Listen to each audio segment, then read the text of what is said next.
하나님께서는 우리의 몸을 이 본능적으로 알 수 있는 것들을 허락하신 것 같습니다. 어떤 것이 나에게 위험으로 다가올 것 같으면 본능적으로 직감하고 그것을 피하기도 합니다. 중국에서 제가 한 20개월 살아갔는데, 그러면서 마치 중국을 마치 잘 아는 것처럼 늘 얘기하거든요.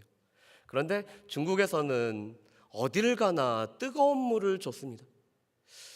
우리는 좀 시원한 물을 줬으면 좋겠는데 식당을 가면은 항상 나오는 것이 뜨거운 물이었습니다. 그런데 제가 목이 아프다 보니까 자연스럽게 뜨거운 물을 찾게 되더라고요. 뜨거운 물이 우리 몸에 또 목에 얼마나 좋은지를 새삼스럽게 깨닫게 됩니다. 우리의 몸은 보통 우리 가운데 자연스럽게 반응하는 것이 있습니다. 그렇다면 우리의 영혼은 어떨까요? 우리의 영혼도 좀 자연스럽게 반응이 되었으면 좋겠습니다. 기도할 때인 것을 직감할 수 있는 시간, 우리가 하나님의 은혜가 필요하다는 것을 직감할 수 있는 우리의 영혼들, 무엇보다도 우리가 함께 모여서 교회를 위해서 또한 교회 구성원들을 위해서 기도해야 된다는 것을 직감적으로 알았으면 참 좋겠습니다. 여러분들의 삶이 하나님의 은혜를 사모하는 영혼으로 충만하시기를 주의 이름으로 축복합니다. 오늘 말씀은 조금 낯선 말씀입니다. 한 여인이 자신의 아이를 낳고는 이가봇이라는 이름을 짓습니다. 이 여인은 아마도 아이를 배서 해산할 때가 가까운 것 같습니다. 그런데 그 해산할 때는 그래도 조금 남았는데 갑작스럽게 이 여인이 해산을 하게 됩니다. 그리고는 그 아이의 이름을 이가봇이라고 짓습니다. 우리 말씀을 한번 보실까요? 우리 19절과 20절 말씀을 우리 같이 한번 읽어보겠습니다. 19절과 20절 말씀입니다. 그의 며느리인 비느하스의 아내가 임신하여 해산 때가 가까웠더니 하나님의 궤를 빼앗긴 것과 그의 시아버지와 남편이 죽은 소식을 듣고 갑자기 아파서 몸을 굽으려 해산하고 죽어갈 때 곁에 서 있던 여인들이 그에게 이르되 두려워하지 말라, 내가 아들을 낳았다 하되 그가 대답지도 아니하며 관념하지도 아니하고 아멘. 여러분, 아마 한 가정에서 가장 커다란 기쁨 중에 하나는 아이가 태어난 것이 그 가정의 큰 기쁨일 것입니다. 아마 이 가정 속에서 아이 울음소리가 들리면은 모든 사람의 관심은 이 아이에게 해당이 될 것입니다. 그런데 오늘 이 비느하스 아내는 갑자기 해산을 합니다. 그런데 그가 갑자기 해산한 것은 어떤 소식을 들었기 때문에 이 여인이 해산을 했습니다. 어떤 소식을 들었죠? 하나님의 궤가 빼앗겼다라는 소식을 들었습니다. 또한 시아버지 대제사장이었던 엘리가 죽었다라는 소식을 듣습니다. 그리고는 자신의 남편이었던 비느하스가 죽었다라는 소식을 듣습니다.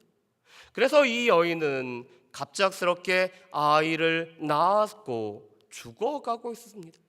옆에 있는 아이를 받아줬던 여인들이 두려워하지 말라, 내가 아들을 낳았다라고 얘기하지만 그 말이 조금도 귀에 들어오지 않고 있습니다. 그렇기 때문에 20절 하반절 말씀에 이렇게 말씀하시죠. 그가 대답하지도 아니하며 관념하지도 아니하고.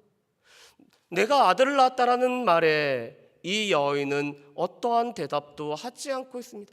그리고는 그곳에 자신의 관심을 조금도 두지 않고 있습니다. 단지 아이의 이름이 이가봇이라고 짓고 있습니다. 이 이가봇이라는 뜻은 히브리 말로는 이카보드라는 뜻입니다. 이카보드라는 것은 무겁다라는 뜻입니다. 이 무겁다라는 것은 하나님의 영광을 뜻합니다. 그런데 카보드가 없다라는 것이 이가봇이라는 단어입니다.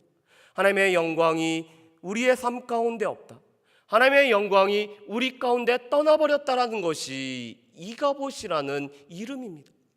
우리가 보통 아이들을 낳을 때는 그 이름에 우리가 소망을 담죠. 그 이름 가운데는 아이가 이렇게 되었으면 좋겠다라는 그런 우리의 마음을 담습니다. 그런데 오늘 붙여진 아이의 이름에는 하나님의 영광이 너의 삶에는 없어. 하나님의 영광이 너의 삶 가운데는 조금도 찾아볼 수 없다라는 아주 부정적인 이름을 짓고 있습니다. 왜냐하면 이 가정에 지금 이가봇의 상황이 발생됐기 때문에 그렇습니다. 시아버지를 떠나보내고 또한 그 남편을 떠나보냈던 이 집안의 지금 상황이 이가봇이었기 때문에 하나님의 영광이 우리 가정 가운데 더 이상 없기 때문에 이가봇이라는 이름을 짓고 있습니다. 그런데 이 한 가정의 이가봇은 더 나아가서는 이스라엘의 이가봇이 되고 있습니다. 왜 그럴까요?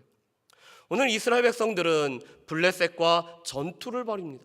이 블레셋은 이스라엘을 끊임없이 괴롭혔던 민족이었고 다윗 때에 가서야지 이 블레셋을 완전히 물리칠 수가 있었습니다.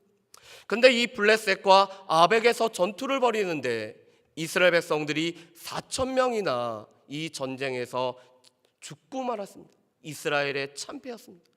이스라엘이 패배를 당하고서는 장로들이 모여서 회의를 하고 있습니다. 우리 말씀을 한번 보실까요? 우리 3절 말씀을, 우리 3절과 4절 말씀을 한번 보겠습니다. 사무엘상 4장 3절과 4절 말씀입니다. 같이 읽어볼까요?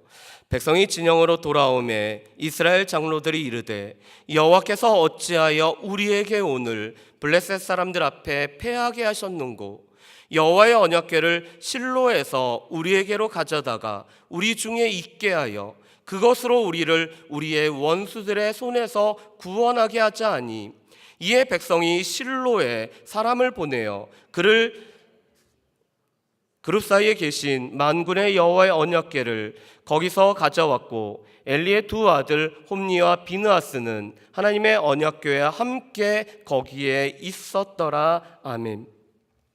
여러분, 오늘 말씀에 보면은 이스라엘 백성들의 장로들이 오늘 고민을 하면서 의논을 하고 있습니다. 그들의 의문점은 이거였죠. 여호와께서 어찌하여 우리에게 오늘 블레셋 사람들 앞에서 패하게 하셨는고. 오늘 이 장로들의 생각은 맞았습니다. 이 전쟁이라는 것은 하나님의 수중에 있기 때문에 하나님께서 왜 우리로 하여금 패배를 하게 하셨는지를 물어보는 것은 이스라엘 장로들이 바른 모습이었습니다. 이스라엘 장로들은 그들의 삶 가운데서 패배가 있을 때는 하나님께서 그 패배를 왜 시켰는지를 물어볼 수 있고 물어봐야 했습니다. 그런데 이스라엘 장로들은 이 패배를 깨닫고 나서는 오늘 한 가지 방법을 그들이 생각해냅니다. 그 방법은 무엇이었죠? 하나님의 언약궤를 가져다가 그것으로 하여금 우리를 구원하게 하자라는 것이 오늘 이스라엘 백성들의 장로들의 생각이었습니다. 여러분, 여호와의 언약궤라는 것은 무엇이죠? 이 여호와의 언약궤라는 것은 하나님께서 이스라엘 백성들과 함께 하시겠다라는 상징이 바로 이 여호와의 언약궤였습니다. 그래서 여호와의 언약궤는 이스라엘 백성들이 모이는 이 회막에 가장 중요한, 가장 거룩한 지성소에 모셔져 있는 것이 바로 이 언약궤였습니다.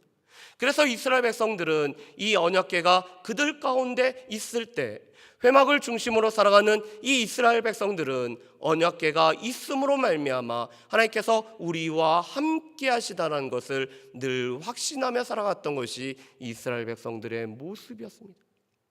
그런데 이스라엘 백성들이 이런 생각을 하고 있습니다.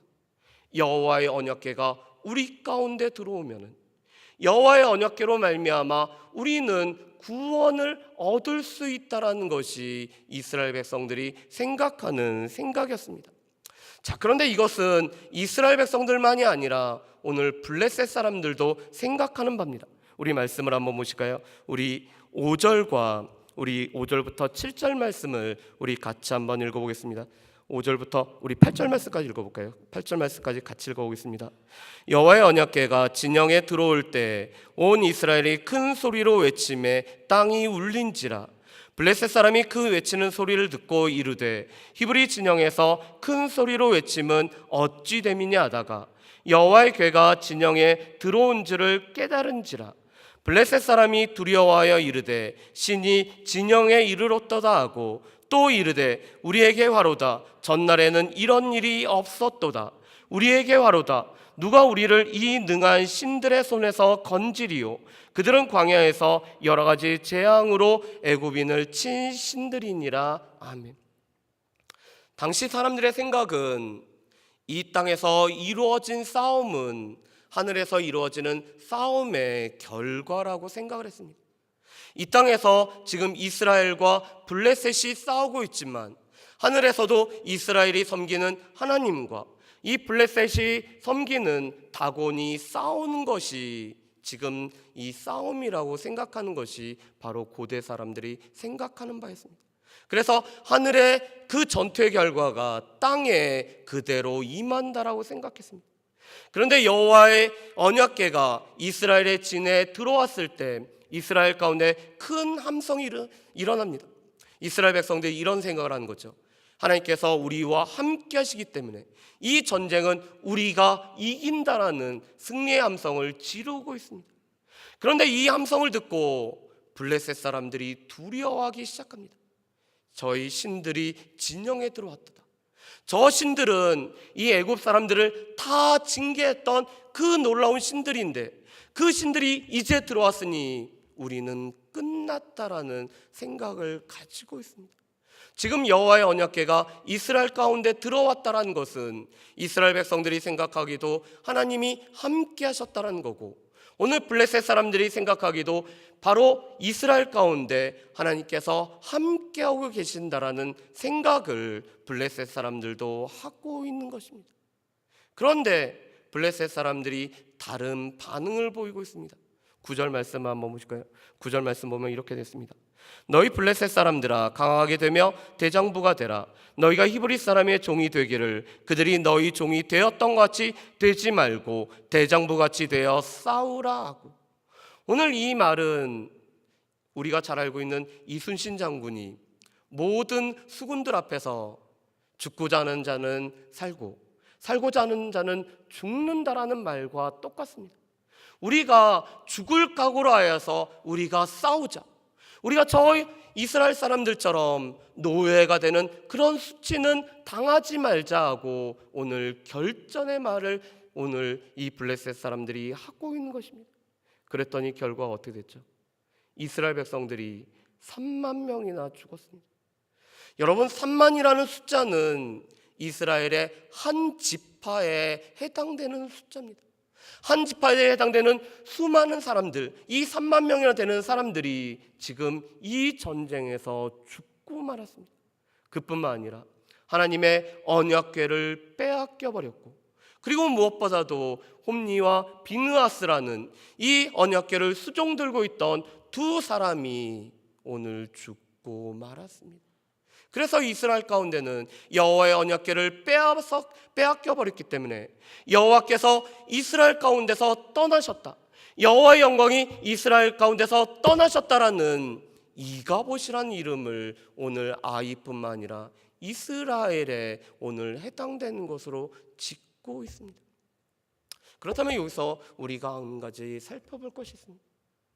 이 엘리의 집안에 왜 이런 이가봇이 생겼으며 이스라엘 가운데는 왜 이런 이가봇이 생겼는지를 우리가 한번 살펴봤으면 좋겠습니다. 여러분, 엘리 하면은 생각나는 게 무엇이 있을까요? 엘리라는 제사장을 아십니까? 이 엘리는 한나가 기도했을 때 그가 너무 힘들어서 소리를 내지 않고 기도하고 있을 때 한나 보고 이렇게 얘기했던 사람이었죠. 여인이 언제까지 술에 취하 있는가? 이 엘리는 너무나 힘이 들면은 기도 소리조차 나오지 않는 것을 잘 모르고 있던 사람이 바로 이 엘리입니다. 엘리는 한나처럼 하나님 앞에 매어 달리면서 자신 가운데 모든 것을 끌어내어서 기도하는 것을 몰랐던 사람이 바로 이 엘리입니다. 그래서 엘리를 특징 짓는 두 가지 단어가 있습니다. 하나는 이 엘리는 비대한 자라고 얘기합니다. 그의 몸이 뚱뚱했습니다. 이 엘리는 이스라엘의 사사이고 이스라엘의 대제사장이기 때문에 이스라엘의 사사로서 이스라엘을 늘 전장에 이끌어가야 될 사람이 엘리입니다. 그런데 전장에 나가야 될 사람이 비대한 사람으로 나오고 있습니다. 전장에 나가서 그가 할 수 있는 일이 거의 없다라는 거죠. 그뿐만 아니라 이 엘리의 또 한 가지 특징은 눈이 어둡다라는 것입니다. 물론 그의 나이가 많이 들어서 눈이 어두워진 것도 있지만 이 한나의 경우에서처럼 이 엘리는 무엇이 참으로 기도하는지도 제대로 분별할지 모르는 사람이 바로 이 엘리였습니다. 그런데 더 큰 거는 이 엘리의 두 아들은 엘리보다 훨씬 더 못한 사람들이라는 것입니다. 우리 말씀을 한번 찾아보실까요? 우리 사무엘상 2장 12절 말씀을 우리 같이 한번 보겠습니다. 사무엘상 2장 12절 말씀입니다. 우리 같이 한번 읽어보실까요? 같이 읽겠습니다. 엘리의 아들들은 행실이 나빠 여호와를 알지 못하더라. 아멘. 엘리의 두 아들이었던 이 홈니와 비느하스는 행실이 나쁜 사람이었습니다. 그런데 이 홈니와 비느하스가 누구였냐면은 엘리를 뒤이어서 제사장의 역할을 감당하는 사람이 바로 이 홈니와 비느하스입니다. 홈니와 비느하스는 제사장으로 살아가면서도 행실이 나쁜 사람들이었습니다. 그런데 더 큰 문제가 있었죠.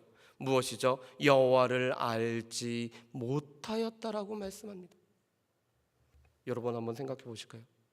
대제사장의 집안에서 자라났었고 지금도 제사장의 역할을 감당하는 사람들이 여호와를 알지 못하고 있습니다. 여러분, 이 알다에 관해서 어바웃과 어부라는 단어를 사용해서 설명을 합니다. 어바웃은 무엇에 관하여 알다라는 것입니다. 오늘 이 엘리의 두 아들은 대제사장의 집안에서 자라났기 때문에 하나님에 관하여서는 들었던 사람들이었습니다. 늘 어렸을 때부터 성전에서 자라났기 때문에 늘 그 아버지 대제사장의 수하에서 자라났기 때문에 하나님에 관하여서는 알고 있었던 사람들이 바로 이 엘리의 두 아들인 홈니와 비느하스입니다. 그런데 문제는 하나님을 알지는 못했다라는 것입니다. 그가 지식적으로는 하나님의 말씀을 통해서 하나님이 어떠한 분인지 하나님에 관하여서 여러 번 듣고 하나님에 관하여서 알기는 알았지만 그가 실제적으로는 하나님을 알지 못하는 사람이 바로 이 홈니와 비느하스였습니다. 무슨 차일까요? 하나님을 실제 경험하지 못했다라는 것입니다. 하나님을 실제 만나지 못했다라는 것입니다. 대제사장의 아들로 자라면서도 제사장으로 사역을 하면서도 하나님을 만난 경험이 그들 가운데는 없었기 때문에 하나님을 알지 못하는 사람들이 바로 이 홈니와 비느하스였습니다. 그런 그들의 적나라한 모습을 보여주는 것이 2장 17절의 말씀입니다. 우리 2장 17절 말씀을 한번 보실까요? 2장 17절 말씀입니다. 같이 읽어보겠습니다. 이 소년들의 죄가 여호와 앞에서 심히 크면 그들이 여호와의 제사를 멸시함이었더라. 아멘. 대제사장의 두 아들로서 제사장의 역할을 하는 이 두 사람이 여호와의 제사를 어떻게 했죠?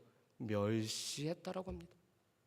하나님 앞에 드려지는 제물 중에서 자기가 먼저 제물을 취하고 그 제물을 자기를 위해서 사사로이 이용하는 사람들이 이 두 아들이었던 홈니와 비느하스였습니다. 그렇다면은 우리가 하나님 앞에 나와서 예배를 드리면서도 불구하고 예배를 위해서 수종들매도 불구하고 때로는 우리가 하나님의 예배를 멸시할 수도 있다라는 것을 오늘 말씀을 통해서 우리가 알 수가 있습니다. 하나님을 알지 못하면 비록 예배 자리에 나와 있지만 그 예배를 위해서 섬기는 자가 되지만 하나님의 예배를 예배답게 드리지 못하고 멸시하는 자로 쓸 수도 있다라는 무서운 말씀입니다. 그런데 도대체 왜 이들이 이렇게 됐을까요? 1차적으로는 이들의 잘못입니다. 그렇지만 더 큰 것은 눈이 어두운 엘리의 잘못입니다. 왜 그럴까요? 우리 말씀을 한번 보실까요? 우리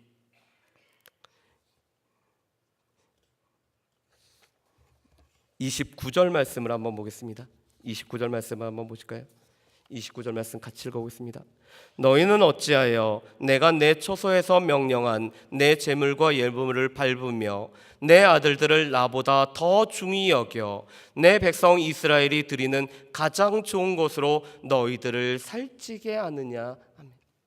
오늘 29절 말씀에 보면은 이 엘리의 문제는, 엘리는 그 아들들이 얼마나 행실이 악한지를 여기저기에서 소문을 다 들었던 사람입니다. 그리고는 그 아들을 꾸짖기도 했습니다. 그런데 문제는 이 엘리는 그 아들들을 하나님보다 더 중히 여겼던 사람입니다.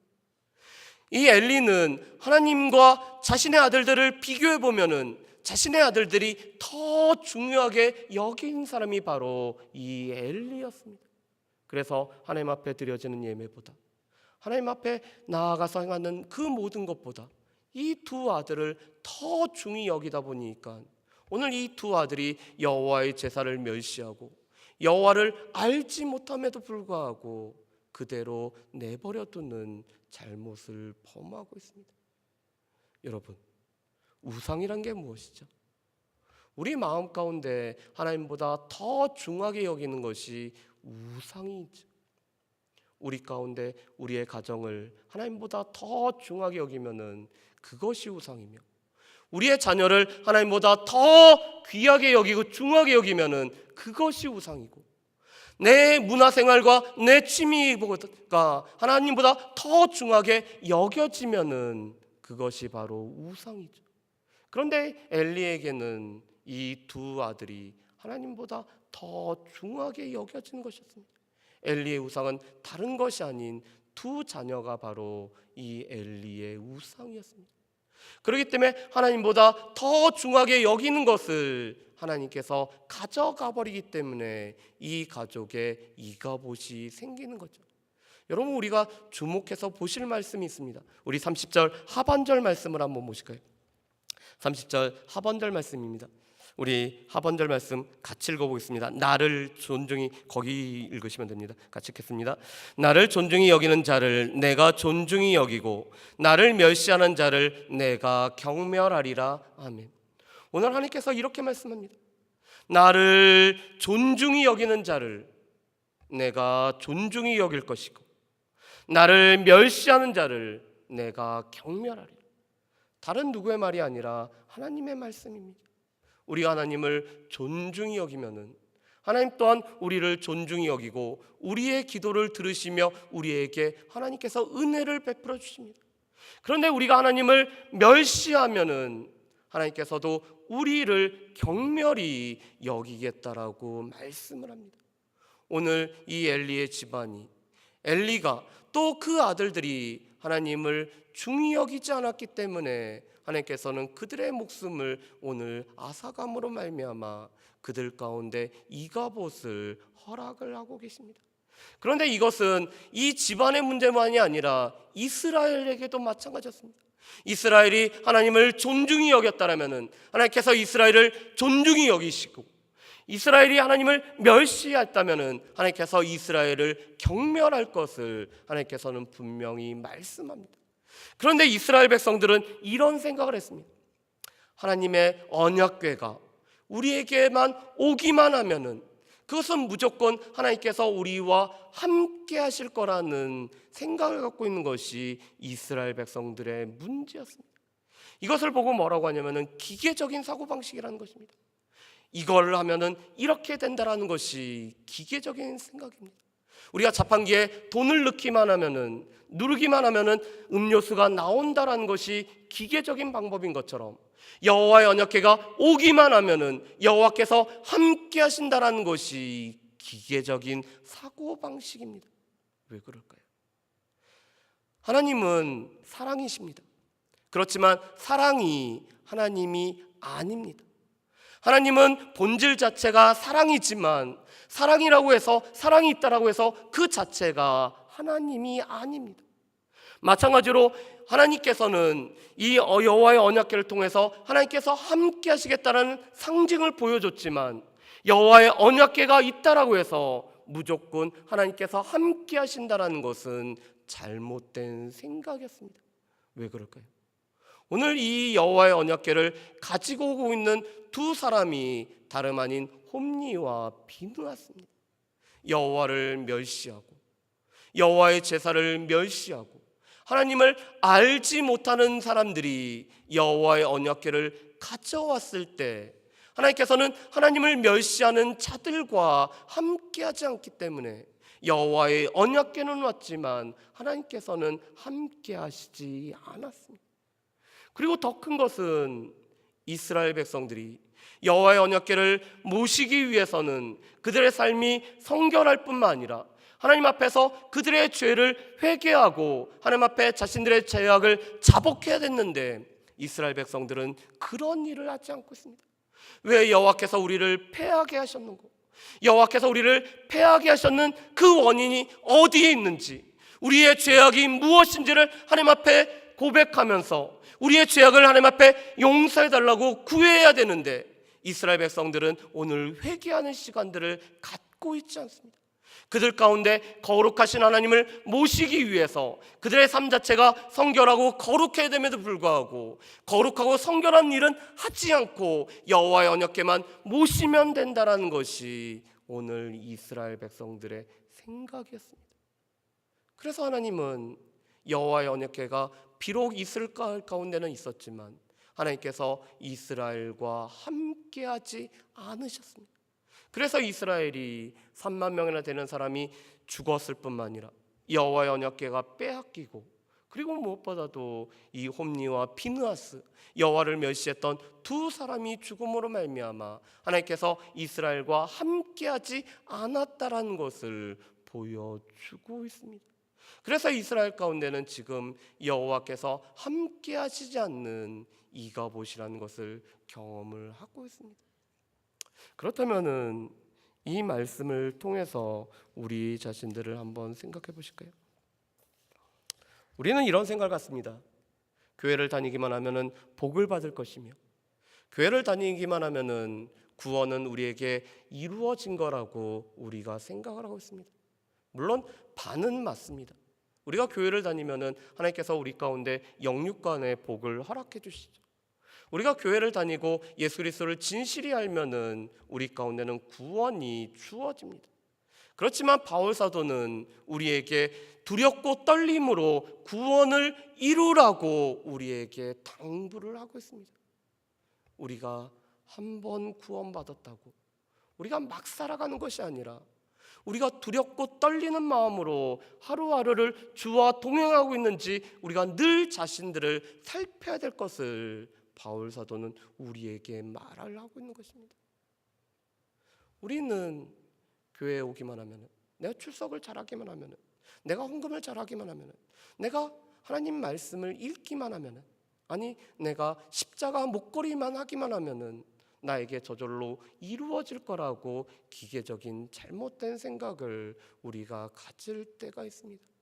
그렇지만 우리가 그런 모든 것을 행해도 불구하고 하나님을 존중하는 마음이 우리 가운데 없다면, 우리가 그 모든 것을 하지만 우리가 하나님을 멸시하고 하나님의 예배를 멸시하고 우리가 하나님 앞에 바로 서지 못하는 것을 깨닫고 있지 못한다면 하나님께서는 우리와 함께 하시지 않을지도 모른다는 사실입니다.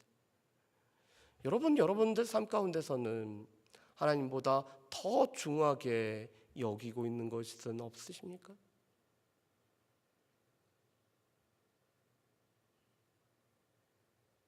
요즘은 자녀가 최고죠. 하나밖에 안 낳기 때문에, 둘밖에 안 낳기 때문에. 그 자녀가 참 사랑스럽지만, 손주 손녀가 참 사랑스럽지만 그 아이들이 하나님의 있어야 될 자리를 차지하고 있지는 않습니까?